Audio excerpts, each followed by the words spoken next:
আসসালামু আলাইকুম ওয়া রাহমাতুল্লাহ। সুধী দর্শক, আপনাদের সকলকে আমন্ত্রণ জানাচ্ছি আমাদের বাফল বাংলা ফেসবুক লাইভে।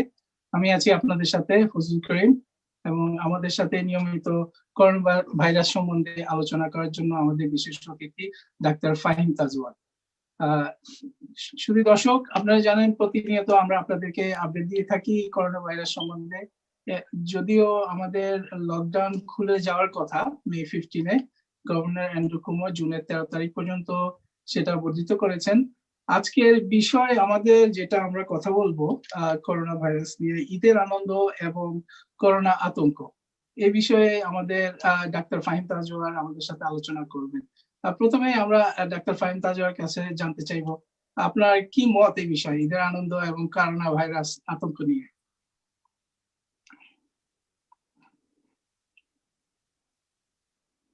আসসালামু আলাইকুম ফজলুল করিম ভাই, ধন্যবাদ। আমি আবারও আসলে খুবই আনন্দিত এই প্রোগ্রামে ইনভাইটেশন পাওয়ার জন্য, লাইভে আসার জন্য।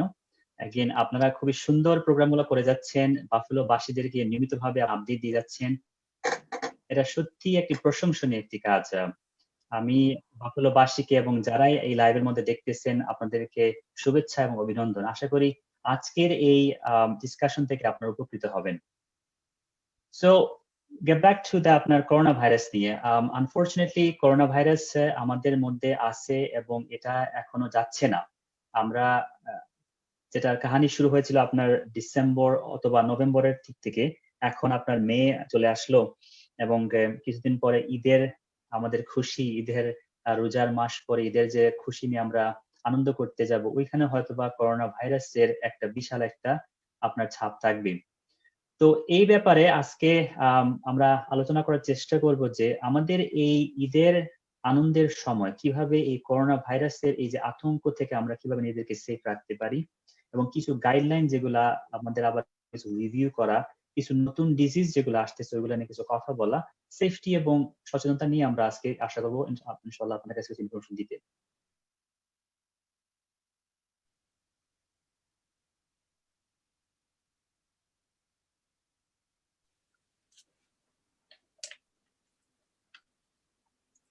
জি ধন্যবাদ। আমার প্রথম প্রশ্ন, আমরা তো ইদানিং বড়দের নিয়ে অনেক আলোচনা করেছি, বড়দের সিমটমস করোনা ভাইরাস সম্বন্ধে কি হতে পারে।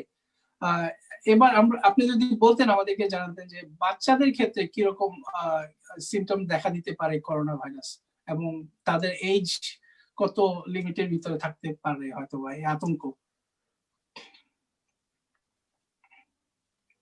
জি, খুবই ভালো একটা কোয়েশ্চেন। আমরা আগে যতটুকু আমরা জানতাম যে করোনা ভাইরাস শুধুমাত্র বড়দেরকে এফেক্ট করতেছে, যেটা আসলে সত্যি খুবই একটা ভালো একটা ইনফরমেশন ছিল। আমি নিজের একজন বাবা, আমার 3টা বাচ্চা আছে। সো আমি যখন আগেতে যেটা আমাদের কাছে ইনফরমেশন আসতেছিল যে এটা বাচ্চাদেরকে এফেক্ট করতেছে না, এটা খুবই একটা হোপফুল একটা ভালো একটা কথা ছিল। এখন শোনা যাচ্ছে যে বাচ্চারাও কিন্তু সেফ না। আপনারা জানেন যে নিউ ইয়র্কের মধ্যে 110টির মতো কেস রয়েছে এই মুহূর্তে, যেটার সাথে করোনা ভাইরাসের ডাইরেক্ট একটা রিলেশন রয়েছে, এবং তা থেকে 3জন বাচ্চা মারা গেছে।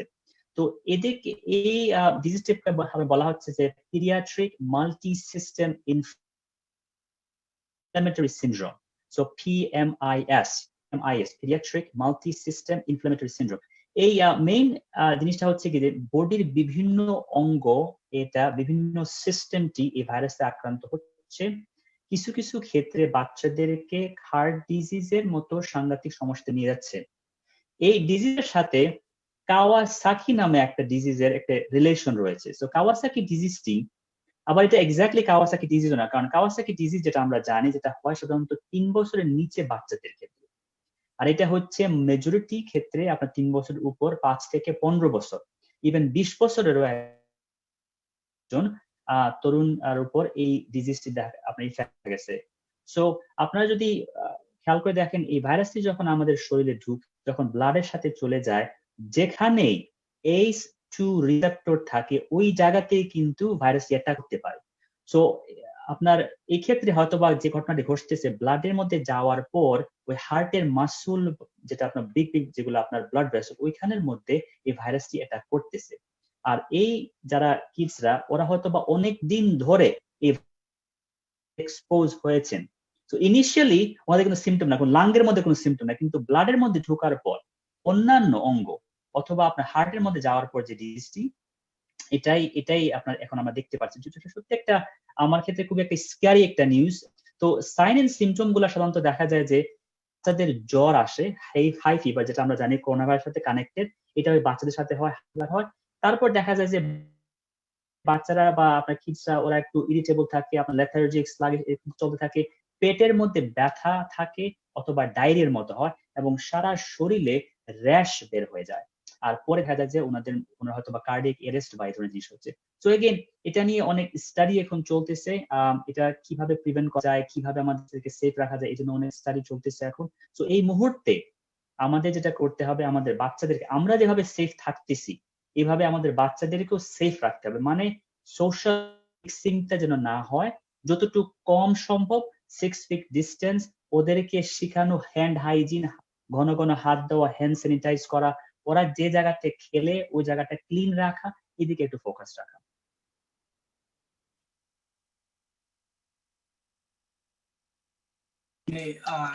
তাদেরকে ডাক্তারের কাছে নেওয়া উচিত।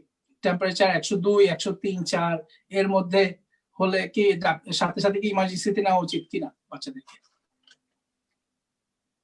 সো কোয়েশ্চনটা হচ্ছে কি, যদি কোনো শিশু পেশেন্টের যদি জ্বর থাকে 102, 103, তাহলে কি নেওয়া দরকার কিনা, এটাই রাইট? জি হ্যাঁ, না আসলে তো জিনিসটা 102, 103 কিন্তু খুব হাই ফিভার। 102, 103 আপনি উচিত অটোমেটিকলি আপনার পিডিয়াট্রিকের সাথে মানে বাচ্চার ডাক্তার সাথে কথা বলে নেওয়া। কারণ লো গ্রেড ফিভার যেটা আমরা যেটা বলি সাধারণত 38 ডিগ্রি সেলসিয়াসের নিচে অথবা 100.4 ডিগ্রি ফারেনহাইটের নিচে, যেটা লো গ্রেড ফিভার। কিন্তু যখন ফিভারটা 100.4 ক্রস করলো, 101-এ চলে গেল, ওটা কিন্তু হাই গ্রেড ফিভার। অথবা 102 আরো হাই, 103 তো রিয়েলি হাই। ওই ক্ষেত্রে আপনার ডেফিনেটলি আপনার করোনা হোক আর না হোক আর যাই হোক, আপনার ডাক্তারের সাথে কথা বলা উচিত। কারণ ওদের কানের ইনফেকশন হতে পারে, স্ট্রেপ থ্রোট হতে পারে, অন্যান্য সমস্যা হতে পারে। তবে যদি আপনি দেখেন ফিভার, হালকা ফিভার থাকতেছে হয়তোবা, বেশি হাই গ্রেড হয়তোবা না, কিন্তু বাচ্চাকে খুব সিক দেখাচ্ছে, প্লিজ দয়া করে ইমার্জেন্সি রুম বা আপনার ইয়ারে বা ডাক্তারের সাথে পরামর্শ করুন। আচ্ছা, সো ঈদ অতি সন্নিকটে। আমাদের আজকের মূল বিষয়টাই হলো ঈদের আনন্দ এবং করোনা ভাইরাসের আতঙ্ক। সো ঈদের আনন্দ নিয়ে আমাদের তো এখন অনেক শপিং করার একটা আমেজ চলতেছে, আমরা যেতে পারতেছি না বাইরে, বা তারপর আমাদের নিত্য প্রয়োজনে যেগুলো দরকার ঈদের জন্য আমরা তো বাজারে যাচ্ছি। আমরা আমাদের বাফলোতে অনেকগুলা গ্রোসারি সবগুলাই মোটামুটি ওপেন আছে, ওনারা কেউ কেউ ভিতরে নিচ্ছেন ক্রেতাদেরকে, অথবা কেউ কেউ বাইরে থেকে ফোনে অর্ডার নিচ্ছেন। সো আপনার কি মনে হয় এটা? আমরা তো সবাই মোস্টলি মাস্ক পরেই ভিতরে যাচ্ছি, ডিস্টেন্স মেনটেন করতেছি। সো এর উপরে আর কি কি সতর্কতা অবলম্বন করা যেতে পারে আপনি বলে মনে করেন? Very good question, very good question. আসলে আজকের টপিকটা এটার উপরই। একটা জিনিস প্রথমেই মনে রাখা উচিত, আমাদের 2 মাস হয়ে গেল আমরা লকডাউনের মধ্যে আছি। আপনার মার্চের 15 থেকে এখন মের আজকে 14 তারিখ। সো 2 মাস আমাদের জন্য অনেক লং টাইম। অনেকেই ঘরের মধ্যে এখন অতিষ্ঠ। আমি নিজেও জানি, আমরা একটা ফিশিং গ্রুপ আপনি জানেন যে ফিশিং গ্রুপের মধ্যে আমি বলতেছিলাম যে ফিশিং এ যেতে হবে, যদি as soon as লকডাউন খুলে যায় আমাকে ফিশিং এ যেতে হবে, কারণ আমি আসলে ঘরের মধ্যে কাজ ঘর আমাকে কিছু করতে হবে। তো আমার মতো অনেকেই আসলে আপনার অনেকটা দম বন্ধর মতো অবস্থা, যে কিছু একটা করতে বাইরে যেতে হবে, কারণ আমরা এরকম তো অভ্যস্ত না। কিন্তু খেয়াল রাখতে হবে, যে কোনো পরিস্থিতিতে এই ভাইরাসটা কিন্তু আমাদেরকে এখনো অ্যাটাক করতেছে। আমরা এখনো কিন্তু মৃত্যু দেখতেছি। আমরা আপনার এডি কাউন্টে তো মৃত্যু আছে। এডি কাউন্টে আপনারা জানেন যে 15 এর যে মার্কিংটা ছিল ওটা কিন্তু মিট করতে পারেনি। এর মধ্যে একটা কারণ হচ্ছে কি, হসপিটালে কিন্তু এখনো লোকজন ভর্তি হয়ে এই করোনা ভাইরাস আক্রান্ত হয়ে সিরিয়াস সমস্যা নিয়ে এখনো কিন্তু মৃত্যুর গড়টা কিন্তু এখনো কমে আসেনি। তার মানে কি? তার মানে এই এডি কাউন্টের আশপাশে করোনা ভাইরাসের হটস্পটটা এখনো চলতেছে। আমরা এখনো কি রিস্ক। ঈদ আমার জিন্দেগিতে মনে হয় এই ধরনের অবভিয়াসলি কারো জিন্দেগিতে এরকম ঈদ আমরা কখনো হয়তো বা পাবো না। আল্লাহর কাছে আসলে দোয়া, কিন্তু এই ঈদটা আমাদেরকে বেঁচে থাকতে হবে, সেফ থাকতে হবে। হ্যাঁ, আমাদের ঈদের হয়তো বা শপিং করতেছি আমরা, এখন যে শপিংটা না করলেই নয় ওই শপিংটা আমরা যেন করি। মনে করেন যদি একেবারে নিত্য প্রয়োজনীয় খাবার যেগুলো কিনতে হবে ওইদিকে আমরা যেন করি, আমরা যেন দাওয়াত করে খাওয়াবো যেন আমরা ফোকাস না করি, দাওয়াত যেন এই ঈদে না হয়। দাওয়াত মানে কি মিক্সিং। হ্যাঁ, যদি আপনি সোশ্যাল ডিস্টেন্স করে, আমাকে একজন ঈদের দাওয়াত দিতেছিলেন যে উনি একটা টাইম শিট করছেন যে আপনি এই সময় আসবেন, ওই ঘর থেকে আরেকজন এই সময় আসবে, ওনারা বাহিরে খাবার রেখে দিবে, ওনারা যে আসবে ওনারা ঘর থেকে বসে আর কি ওরা কথা বলবে। তো 6 ফিট বা 10 ফিট ডিস্টেন্সের একটা, ঠিক আছে, ওইটা ওইরকম একটা ইনোভেটিভ আইডিয়া, ঠিক আছে, ওইগুলো করা যায় যদি একান্তই করতে হয়। আদারওয়াইজ রেগুলার যে দাওয়াত, আমরা ঘরে বসে যে আমরা যে একসাথে খাবো, মিলামেশা করবো, স্পেশালি ঈদের সময় যেটা আমরা করি হাক দিই, যেটা আমাদের শূন্য, যেটা আমরা সবসময় করে আসি, এই জিনিসগুলো করা যাবে না, এখন মোটেও করা যাবে না। তো দোকানে আমি যেটা নিজেও পার্সোনালি এক্সপিরিয়েন্স করেছি যে দোকান আলহামদুলিল্লাহ দোকানগুলো খোলা, ওনারা সাংঘাতিক ভালো সার্ভিস দিচ্ছেন আমাদের কমিউনিটির জন্য। তবে ওনাদের সেফটি এবং আমাদের বাকি লোকাল লোকদের সেফটির জন্য স্ট্যান্ডার্ড প্রিকশন গুলো আপনারা আগে ফলো করেছেন, এখনো মাস্ট ফলো করতে হবে। আমি জানি এখন সবাই শপিং করতে বের হয়ে গেছেন, এটা বিগ শপিং মৌসুম, ওনারা মানে আপনার গ্রোসারি দোকানে ঘন ঘন যাচ্ছেন, তারপরেও ওই যে 6 ফিট ডিস্টেন্সটা, কতজন লোক একটা দোকানে ঢুকবে, দোকানের কাউন্টার গুলো নিয়মিত ভাবে ডিসইনফেক্ট করা, লাইসল গুলা মারা, তারপর যিনি আপনার ওই ক্যাশিয়ার আছেন, ওনার যদি পারা যায় আপনার ওই ক্যাশিয়ারের মধ্যে একটা আয়না বা এক ধরনের আস্তর বসিয়ে দেওয়া, যেন, কারণ উনি কিন্তু সবচেয়ে হাইয়েস্ট রিস্ক, কারণ যেই ওনার কাছে যাচ্ছেন টাকার ডিলিং করার জন্য, তো ওনার জন্য ওনার সেফটির একটা ব্যাপার আছে, ওনার জন্য একটা আয়নার মতো করে দেওয়া যায়, যেটা আমরা ওয়ালমার্টে দেখতেছি, ওয়ালগ্রিন দেখতেছি, রাইটে দেখতেছি, এটা করা। কারণ মনে রাখবেন এই ভাইরাসটা কিন্তু যাচ্ছে না, এটা কিন্তু বছর 2 বছর এরকম চলতে হবে। তো আপনার এখন ইনভেস্টমেন্ট করলে আপনার নেক্সট 1 বছর 2 বছরের জন্য আপনার ইনভেস্টমেন্ট হচ্ছে। তাছাড়াও আপনারা ক্যাশ টাকা লেনদেনটা কম করবেন। ক্রেডিট কার্ড যখন কেউ দিবেন, যেন যে কিনতেছে ওনার ক্রেডিট কার্ড যেন আপনি নিয়ে না নেন, ওনাকে বলেন যে আপনি ওই মেশিনের মধ্যে কার্ডটা পাঞ্চ করতে। আর যখন ওনারা যদি নাম্বারটা ওনাকে ইনপুট করতে হয়, তাহলে হয়তো বলেন যে আপনি কলম দিয়ে বা নাম্বারটা, আপনি হাত দিয়ে নাম্বার দেওয়ার পর ওই জায়গাতে হ্যান্ড স্যানিটাইজার রাখেন, যেন ওনারা সাথে হাতটা ক্লিন করতে পারে। তারপর যে লাইনে দাঁড়ানোর ব্যাপারটা 6 ফিট অ্যাটলিস্ট 3 মিনিট জন্য হয়। আর দোকানের ভেতরে জন্য কেউ থাকে, সবাই যেন রিমাইন্ডার দেবে আপনি মাস্ক পরেন, মাস্ক রাখেন। আর যদি মাস্ক কেউ পরে না ঢুকে, তাহলে হয়তো আপনারা রুল করতে পারেন যে মাস্ক ছাড়া ঢোকা যাবে না, অথবা এটা ফ্রি একটা মাস্ক গিফট দিয়ে দিলেন ঈদের সময়, এই করতে হবে মাস্ক। এটা না করলে কমিউনিটি যে ট্রান্সমিশনটা আমরা খুবই ভয় পাচ্ছি, যে এখন তো কার্ভ আপনার অনেকটা প্লাটো, মানে বাড়তেছে এত না বা কমতেওছে না এট দ্য সেম টাইম, কিন্তু এখন এই প্লাটোর মধ্যে যদি এই মিক্সিং এর কারণে আবার সেকেন্ড স্পাইক করে, তাহলে কিন্তু আমাদের ঘরের আশপাশের লোকজনই মারা যাবে, এই আমাদের কমিউনিটি কিন্তু সাফার করবে। এই ঈদের একটা মৌসুমে এই যে সুখের একটা, এই যে আনন্দময় যে একটা মৌসুম, এটা কিন্তু নষ্ট হয়ে যাবে।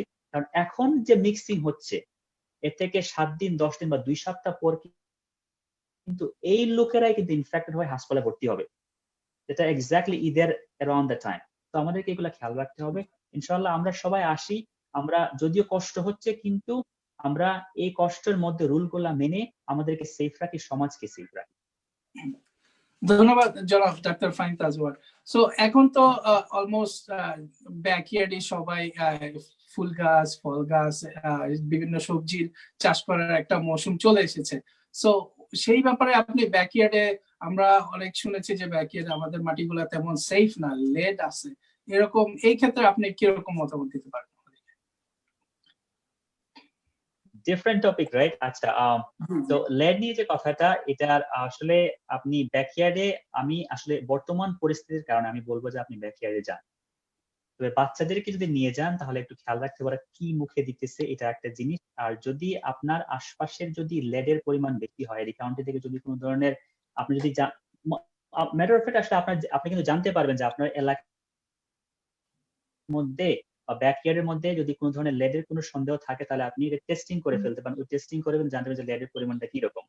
আমার মনে হয় এটা আপনারা করে ফেলতে পারেন, কারণ যেহেতু এখন আমাদের বাইরে যাওয়া হচ্ছে না, আমরা মিক্সিং করতে পারছি না, আমরা অনেকেই ব্যাকইয়ার্ডে আমরা যাচ্ছি। এই জন্য আসলে আমার বাফেলোটাকে ভালো লাগে, কারণ নিউ ইয়র্ক সিটির মধ্যে যখন সংক্রামক হারটা বাড়তেছিল, বা এখনো যে সংক্রামক হারটা আছে, ওনাদের কিন্তু যাওয়ার কোনো জায়গা ছিল না। আপনার ঘর থেকে বেরোলে রাস্তা, ঘরের পেছনে গেলে আরেকটা ঘর বা রাস্তা, কিন্তু এখানে আলহামদুলিল্লাহ আমরা বাফেলোর মধ্যে প্রচুর জায়গা পাচ্ছি, খোলামেলা জায়গা। ব্যাকইয়ার্ড হচ্ছে কি আমাদের মেন একটা জায়গা। আর আপনারা শুনে খুশি হবেন যে আসলে কিন্তু ব্যাকইয়ার্ডে যাওয়াটা উচিত। কারণ রোদের যে মাত্রাটা আছে, রোদ থেকে কিন্তু আমরা ভিটামিন ডি-টা পাই। নতুন একটা স্টাডি রিসেন্টলি বের হয়ে আসছে, যেটা আগে একটা স্টাডি গুলো বের হয়ে আসছিল, ওইগুলাকে সাপোর্ট করতেছে। ভিটামিন ডি করোনা ভাইরাসের এগেইনস্টে হয়তোবা খুবই ইম্পর্টেন্ট একটা রোল করতে পারে। এই ভাইরাসের সেভিয়ারিটি, মানে কতটুকু ইনফেকশন আমাদের শরীরের মধ্যে হবে, ওটা কমিয়ে দিতে। তো ভিটামিন ডি পাওয়ার সোর্সটা হচ্ছে গিয়ে রোদ, আর রোদের জন্য তো আপনাকে ব্যাকটেরিয়া যাওয়াটাই হচ্ছে গিয়ে আমাদের সবচেয়ে বেস্ট। তো ওই লেডের ব্যাপার যেটা, এখানে এটাতে যদি আপনার সন্দেহ হয় তাহলে টেস্টিং করা যায়, আপনার টেস্টিং করে নেন। টেস্টিং করে কিন্তু আমার মনে হয় আপনি ব্যাকইয়ার্ডের যে অ্যাডভান্টেজটা আছে বাফেলোর মধ্যে, ভিটামিন ডি পাওয়া, তারপর ফিজিক্যালি অ্যাক্টিভ থাকা, খেয়াল রাখবেন। আমরা কিন্তু আরেকটা জিনিস আমরা একটু ভয় করতেছি ডাক্তাররা, যে এই যে মাস 2 মাস বা 3-4 মাস পরে যখন আস্তে আস্তে লোকেরা বের হয়ে আসবেন, আমরা হয়তো বা অনেক হার্টের রোগী দেখতে পারবো। অনেকে এখন বলতেছেন কোভিড-19 এটা 19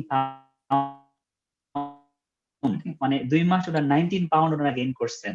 তো এটা আরেকটা জিনিস, কিন্তু মানে অনেকে ওয়েট গেইন করতেছে, তার মানে ওয়েটের সাথে ডায়াবেটিসটা কন্ট্রোলে থাকতেছে না। আমি গতকালকে একজন লোকের সাথে কথা বলতেছিলাম, আমাদের ডায়াবেটিক পুরোপুরি একেবারে উল্টাপাল্টা, এটা রোজার কারণে হোক আর কোভিডের কারণে হোক। তো এই জিনিসগুলো কিন্তু মিনিমাইজ করা যাবে যদি আমরা ব্যাকইয়ার্ডে গিয়ে এক্সারসাইজ করতে পারি, হাঁটাহাঁটি করতে পারি, আমরা গার্ডেনিং করতে পারি, বাচ্চারা যদি একটু খোলার জায়গা পায়। তো লেডের যে চিন্তাটা আপনার টেস্ট করে নিন, টেস্ট করলে পরে ইনশাল্লাহ আপনার হয়তো বা দুশ্চিন্তা থেকে মুক্ত হবেন। যদি লেড থাকে হাই, তাহলে বাচ্চাদের ক্ষেত্রে আপনার খেয়াল রাখবেন ওনারা যেন মাটি থেকে অন্য কিছুর জন্য কোনো জিনিস তুলে মুখে না দেয়। ধন্যবাদ। সেম আবারও শাকসবজির ব্যাপারেই কথা বলবো, যেহেতু ব্যাকইয়ার্ডে যাওয়ার জন্য আমাদের ফ্লি মার্কেটে যাওয়া হচ্ছে। সো ওইখান থেকে আমরা যেসব প্ল্যান গুলো আনছি, ওইটা কতটুকু করোনা ভাইরাস মুক্ত থাকতে পারে আপনি বলে মনে করেন? সাথে সাথে কি আমরা জিনিসটা ঘরে এনে রাখতে পারবো, আর পরের দিনে কি ওইটা মাটিতে লাগানোর জন্য রেডি কিনা? কারণ ওইখানে তো ফ্লি মার্কেটে বিভিন্ন ধরনের মানুষ আসা যাওয়া করছে, আমরা জানি না কি এফেক্টেড না। আচ্ছা, ইন্টারেস্টিং কোয়েশ্চেন। সো আমি অ্যাসিউম করতেছি আপনি যে গাছটা কিনতেছেন ওইটা আপনি খাবেন না, তাই না? আপনি ব্যাকইয়ার্ডে নিয়ে আসছেন। আচ্ছা, ওকে। তো তাহলে শুধুমাত্র একটাই আমাদের চিন্তা, যে কন্ট্যাক্ট যেটা আপনি যে ধরতেছেন গাছটা, ধরে আপনি যে জায়গাতে ট্রান্সফার করলেন, তারপর ওই হাতটা দিয়ে আপনি কি নাকে মুখে ধরতেছেন কিনা। যেহেতু গাছের লাং নাই, যেহেতু ওটা গাছ থেকে আপনার এয়ারবোর্ন হতে পারবে না, তো আমার মনে হয় এটা খুবই সেফ থাকবে আপনি যদি গাছটা এনে ব্যাকইয়ার্ডে বা আপনার পাশে রেখে দেন। আর রাখার পর আপনি মাস্ক পরে গেছেন মার্কেটে, এবং মাস্ক পরে এখনো আসেন, এবং ঘরে ঢোকার আগে আপনি জুতা খুলে নিবেন, আপনার গ্লাভসটা খুলে ফেলে দিবেন। কারণ এই সেম গ্লাভসটা যদি আপনি ঘরে ঢুকে পড়েন, হ্যান্ডেল দেন বা অন্য কিছু, তাহলে গ্লাভস থেকে কিন্তু ভাইরাস চলে আপনার ঘরে ঢুকে পড়লো। আপনি গ্লাভস খুলে ফেলে আপনার জ্যাকেটটা হয়তো খুলে ফেলেন বা শার্টটা খুলে ফেললেন, খুলে আপনি ঘরে গেলেন। ওই গাছটা হয়তো আপনি গাছের মধ্যে আসলে ট্রান্সমিশন আমরা উই হ্যাভেন হার্ড। আর আউটসাইডে আমরা যেটা জানি যে আপনার 6 থেকে 8 আওয়ার থাকে, এরপরে ইনশাআল্লাহ আপনার গাছ থেকে ভাইরাসটা মরে যাবে। আপনি কোনো সমস্যার কথা না। যদি ভেজিটেবল আপনি হয়, তো ভেজিটেবলের ক্ষেত্রে আনসারটা হলো গিয়ে, যদি কোনো ভেজিটেবল আপনি কিনে আনেন এবং আপনি ওটা কুকিং করতে চান, এবং রিমেম্বার, যদি কুকিং করা হয় 160 ডিগ্রি ফারেনহাইটে, তাহলে কিন্তু করোনা ভাইরাস মারা যায়, যেটা 70 ডিগ্রি সেলসিয়াস বা 158 ডিগ্রি ফারেনহাইট, এক্ষেত্রে কিন্তু ভাইরাসটা মরে যায়, এটা প্রুভেন। তো আপনি যে তরকারিটা আপনি কুকিং করবেন হাই টেম্পারেচার দিয়ে, ওটা নিয়ে চিন্তা করতে হবে না, ওটা আপনার মরে যাবে। আর যদি আপনি কোনো ভেজিটেবল যদি আপনি মানে সতেজ কোনো ভেজিটেবল আছে, আপেল বা এরকম কিছু, আপনি সতেজ ভাবে আপনি কুকিং ছাড়া আপনি খাবেন, ওই ক্ষেত্রে যদি পারেন তাহলে মানে বাইরেটা ওয়াশ করে ফেলেন। যদি চামড়াটি শক্ত হয় তাহলে সাবান দেওয়া যায়। মনে করেন যদি আপনার আমের ক্ষেত্রে সাবান দেওয়া যায়, বা আপনার আনারসের ক্ষেত্রে সাবান দিয়ে ভাইটা ধোয়া যায়, ওই ক্ষেত্রে আপনি ওগুলো করতে পারেন। যদি চামড়া হালকা হয়, আপেলের ক্ষেত্রে, ওই ক্ষেত্রে সাবান না দেওয়াই ভালো, কারণ সাবান দিলে পরে বাহিরের যে চামড়া থেকে কিন্তু ভেতরে সাবান ঢুকে পড়তে, আপনি হালকা গরম পানি আপনি ধুয়ে ফেলেন, এগুলা করা যায়। আর বাকি যে শাকসবজি, আমার মতে এই মুহূর্তে শাকসবজি আসলে মার্কেট থেকে কিনা হতো বা কয়েকদিন নাই করলেন, আপনার ব্যাকইয়ার্ডে আপনি গ্রো করেন। কারণ শাকসবজির মধ্যে আসলে আপনি কতটা সাবানে ধুতে পারবেন এটা বলা যায় না, আনলেস যদি আপনি কুকিং করতেছেন তাহলে ঠিক আছে। কুকিং করলে তো আপনার 160 ডিগ্রি সেলসিয়াসে মরে গেল, তখন সেফ থাকলো। ধন্যবাদ। এবার আমরা জানতে চাইবো আপনার কাছে নতুন কোনো ভ্যাকসিন অথবা নতুন কোনো ওষুধের আপডেট আছে কিনা করোনা ভাইরাসের। জি, হ্যাঁ, খুবই আশাবাদক একটা জিনিস এখন চলে আসতেছে। আমরা জানি যে 123টির মতো ভ্যাকসিনের কাজ চলতেছে। আলহামদুলিল্লাহ, এটা খুবই একটি ভালো নিউজ। এটা একটা রেস, যেটা আসলে সব কান্ট্রি কোম্পানি বলেন সবাই দৌড়ে আসতেছে এই এই মানুষের জন্য সাহায্য নিয়ে। তো 123টার মতো ভ্যাকসিনের কাজ এই মুহূর্তে ইদার কাজ চলতেছে বা কাজ শুরু হবে এরকম একটা প্রসেসে আছে।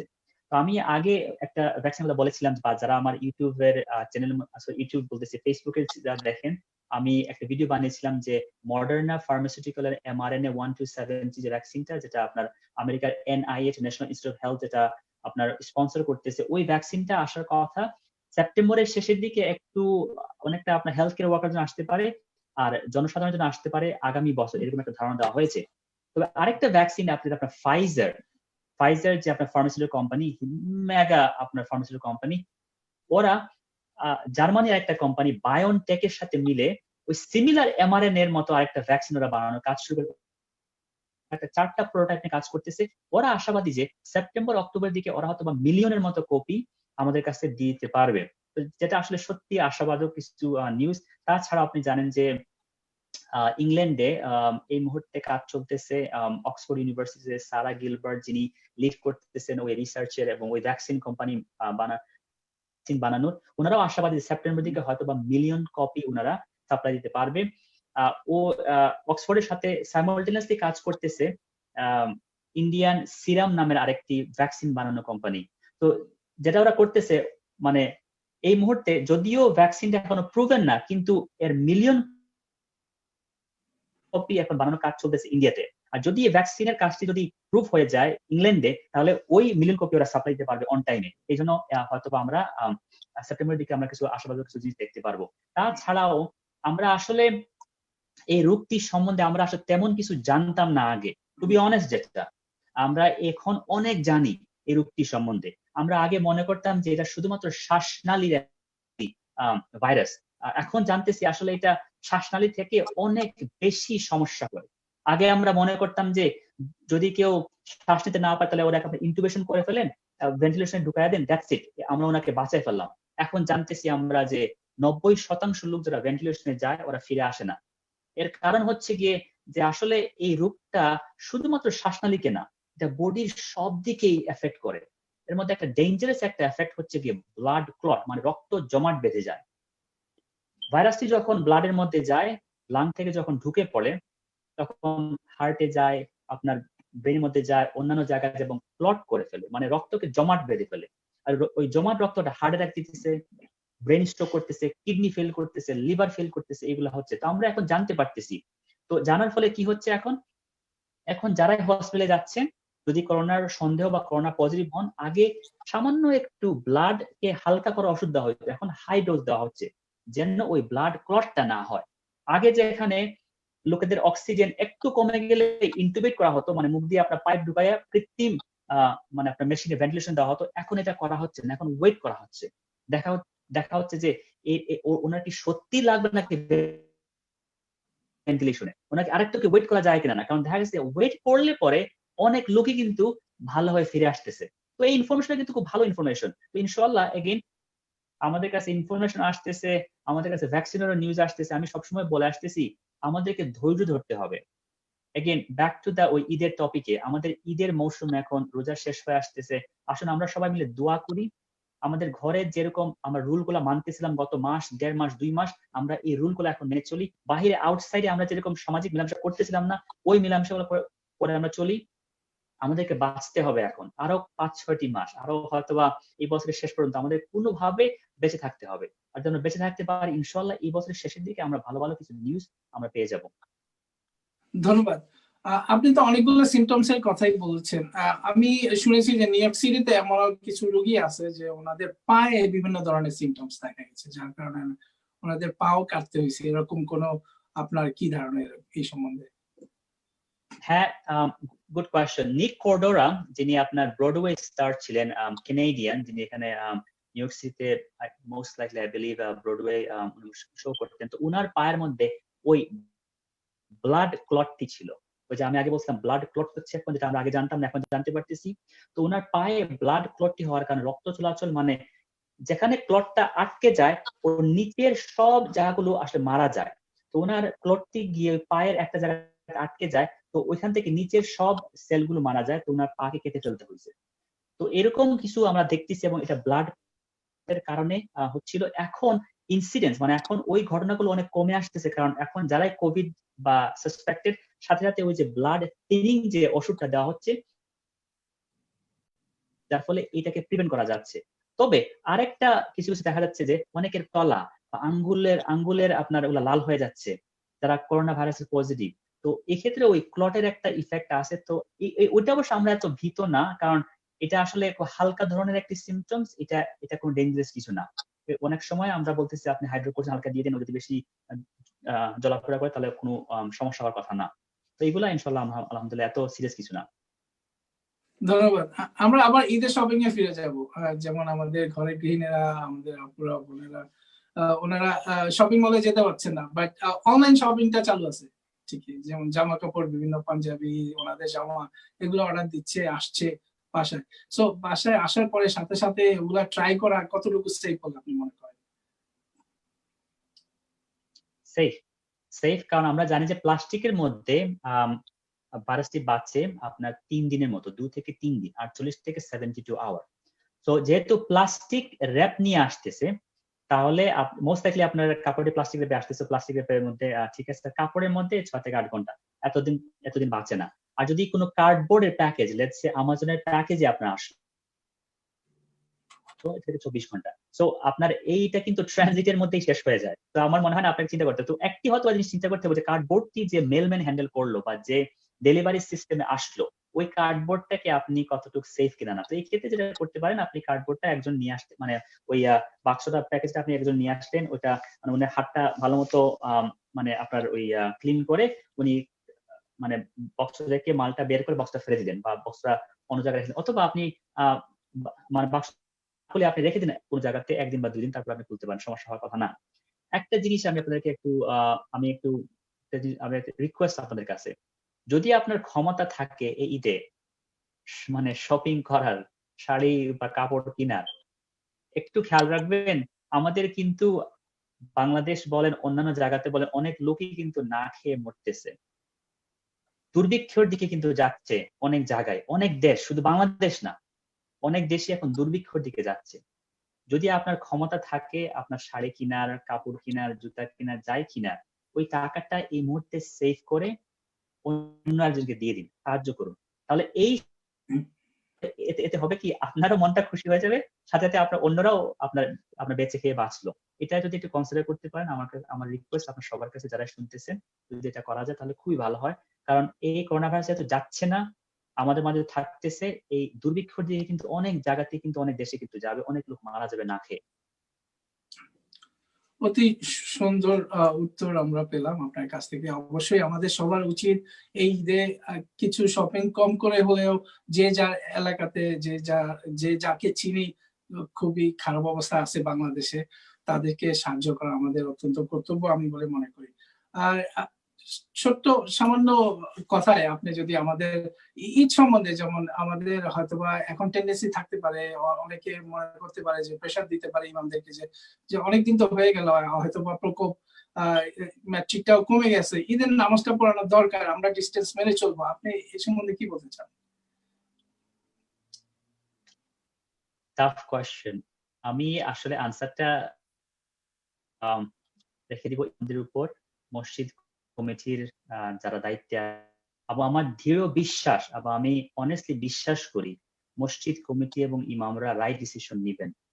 কারণ আমরা দেখেছি যখন এই লকডাউন শুরু হয়, যখন করোনা ভাইরাসের সংক্রমণটা শুরু হয়, মসজিদ কমিটি কিন্তু খুব সুইফটলি এবং সুন্দরভাবে কিন্তু ওনারা ডিসিশনগুলো নিয়েছেন, মসজিদগুলো করে দিয়েছেন বা 6 ফিট ডিস্টেন্সে রেখেছেন, কিছু মসজিদে ওনারা খোলা রেখেছেন, কিছু জায়নামাজের উপর ওনারা কাগজ বিছিয়ে রেখেছিলেন, ডোরের মধ্যে লোক নিয়োগ ছিল যেন আপনার 20 জন বা 10 জনের বেশি লোকজন ঢুকতে না পারে। অনেক রুলই কিন্তু ওনারা মেনটেন করেছেন।